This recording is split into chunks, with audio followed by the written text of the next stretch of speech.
চেনেন না আপনারা? হাদিস শরীফে এই রাতের কথা আছে, কিন্তু নামটা এইটা না। নাম হলো লাইলাতুন নিসফি মিন শাবান, মধ্য শাবানের রাত। আমি যদি মধ্য শাবানের রাত বলি, আপনাদের কাছে বলে হবে যে বেয়াদবি বেয়াদবি। শবে বরাত বলছে না, শবে বরাত আরবিতে লাইলাতুল বারাত। আর রাসূলুল্লাহ সাল্লাল্লাহু আলাইহি ওয়াসাল্লাম হাদিস শরীফে সাহাবী তাবেঈনগণ হাদিসে বলেছেন মধ্য শাবানের রাত। উত্তম কোনটা? হ্যাঁ, উত্তম হলো মধ্য শাবানের রাত, লাইলাতুন নিসফি মিন শাবান।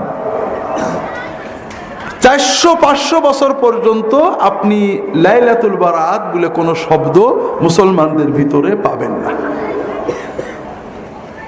এরপরে মুসলমানেরা এই রাত বুঝাতে লাইলাতুল বারাত নাম ব্যবহার শুরু করলেন।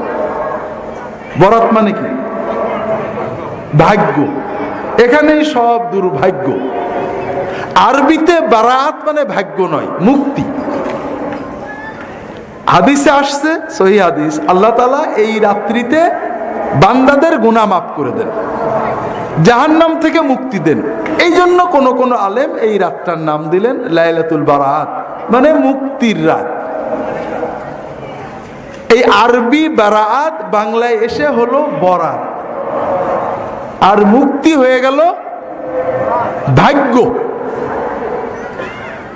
এখন কিন্তু আমরা শবে বরাতে মাগফিরাত রহমতের জন্য কিছু করি না, যা কিছু করি ভাগ্যের জন্য করি। পুরো থিমটাই উল্টে গেছে।